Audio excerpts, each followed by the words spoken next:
إن الحمد لله والصلاة والسلام على رسوله محمد المقام الأسنى.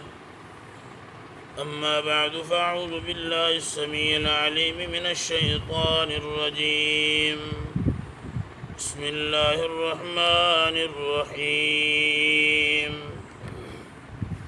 ولا تنكحوا ما نكح آباؤكم من النساء إلا ما قد سلف إنه كان فاحشة ومقتا وساء سبيلا. اللہ نے قرآن مقدس کے اندر کچھ رشتے، تقریباً 14 رشتے ایسے بیان کیے جن سے نکاح کرنا حرام ہے. یہ چوتھے سپارے کا آخر ہے. وَلَا تَنْكِحُوا مَا نَكَحَ آبَاؤُكُم مِّنَ النِّسَاءِ، ان عورتوں کے ساتھ آپ نکاح نہیں کر سکتے جن عورتوں سے تمہارے باپ نے نکاح کیا. یعنی تمہارے ابا نے دوسری شادی کی ہے اور اگر تمہارے والد نے اسے چھوڑ دیا ہے، طلاق دے دی ہے، یا تمہارا والد وفات پا گیا ہے، وہ رہ گیا لیکن وہ آپ کی ماں ہی ہے، اس سے شادی نہیں ہو سکتی. پہلے دور کے اندر زمانہ جاہلیت میں اس طرح ہوتا تھا کہ اس طرح کی عورتوں کے ساتھ نکاح پھر بیٹے کر لیتے تھے کہ گھر کا معاملہ گھر میں ہی رہ جائے. لیکن شریعت محمد رسول اللہ صلی اللہ علیہ وسلم کے اندر یہ معاملہ حرام ہے. اللہ کے قرآن نے حرام کہہ دیا. فرمایا الا ما قد سلف، پہلی کی بات جو گزر گئی وہ گزر گئی. انہ کان فاحشۃ ومقتا، اگر آپ کسی نے کیے تو یہ بے حیائی بھی ہے، اور مقتا اللہ کی ناراضگی بھی ہے. وَسَاءَ سَبِيلًا، اور یہ برا راستہ ہے. حرمت علیکم امہاتکم، حرام کر دے گی تمہارے پر تمہاری مائیں. وبناتکم، اور تمہاری بیٹیاں.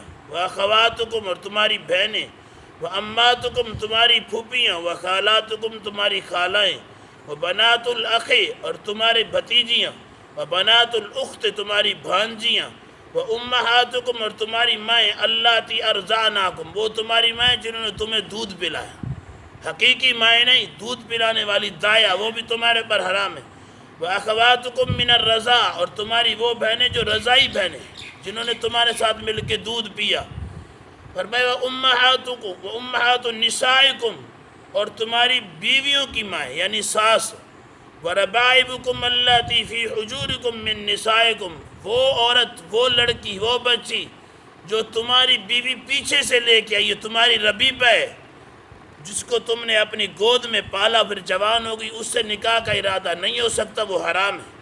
اللاتی دخلتم بہن، کیونکہ آپ نے اس کی ماں کے ساتھ مباشرت کر لی.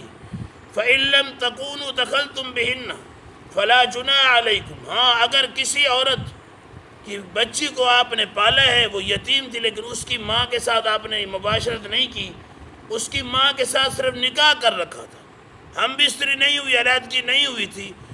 اب آپ کا دل کرتا ہے کہ میں اس کی بیٹی کے ساتھ شادی کر لوں، ماں کو طلاق دے تو بیٹی کے ساتھ نکاح کر لو، جائز ہے، کیونکہ ماں کے ساتھ خلوت اختیار نہیں ہوئی. اسی طرح اگر بیٹی سے نکاح کر لیا تھا اور پھر بعد میں پتہ چلا کہ میں ابھی اس کے قریب بھی نہیں گیا، اس کی ماں کے ساتھ نکاح کر لیتا، وہ سمجھدار تھے، اب نہیں ہو سکتا. ماں کے ساتھ نکاح تھا لیکن خلوت نہیں تھی، اس کو طلاق دے کے بیٹی کے ساتھ نکاح ہو سکتا ہے. لیکن اگر اس کے مد مقابل بیٹی سے صرف نکاح کر لیا تھا، خلوت اختیار نہیں کی تھی، ارادہ بنا ماں سے نکاح کر لوں، نہیں ہو سکتا، حرام ہے. تو فرمایا فلا جناح علیکم وحلائل ابنائکم، اور تمہارے الذین من اصلابکم، اے مردو تمہاری بہو ہیں، تمہارے بیٹے، حقیقی اصلاب، تمہاری پشت سے نکلے ہوئے تمہارے جو بیٹے ہیں، ان کی بیویوں سے تمہارے نکاح نہیں ہو سکتے. وَأَن تَجْمَعُوا بَيْنَ الْأُخْتَيْنِ، اور ایک ہی وقت کے اندر بیک وقت دو بہنوں کے ساتھ نکاح نہیں ہو سکتا. اور حدیث کے اندر اس کی ایک اور تشریح ہے جو یہاں بیان نہیں ہوئی. خالہ اور بھانجی یہ دونوں ایک وقت میں ایک خاوند کے نکاح میں نہیں آ سکتے. پھوپھی اور بھتیجی دونوں بیک وقت ایک ہی خاوند کے نکاح میں نہیں آ سکتے، یہ بالکل ناجائز ہے. ان اللہ کان غفور الرحیم، بے شک اللہ بخشنے والا مہربان ہے.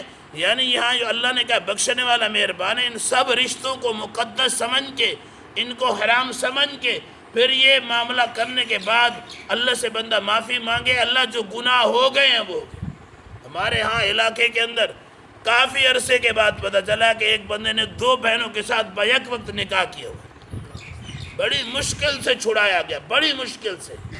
یہ حرام کام ہے، یہ زمانہ جاہلیت کی رسمیں ہیں، زمانہ جاہلیت کی یہ طریقے تھے، ان کی یہ شریعت تھی، لیکن شریعت محمد الرسول اللہ صلی اللہ علیہ وسلم نے ان خونی رشتوں کو مقدس بنایا ہے۔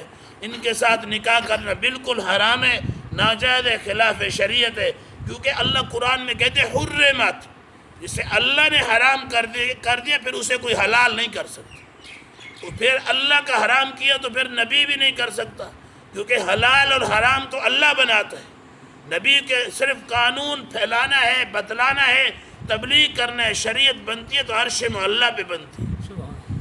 اللہ سے دعا ہے اللہ احکام اللہ کے مطابق زندگی گزارنے کی توفیق نصیب فرمائے، اللہ شریعت کے دائرے کے اندر رہنے کی توفیق نصیب فرمائے۔ آخر دعوانا ان الحمدللہ رب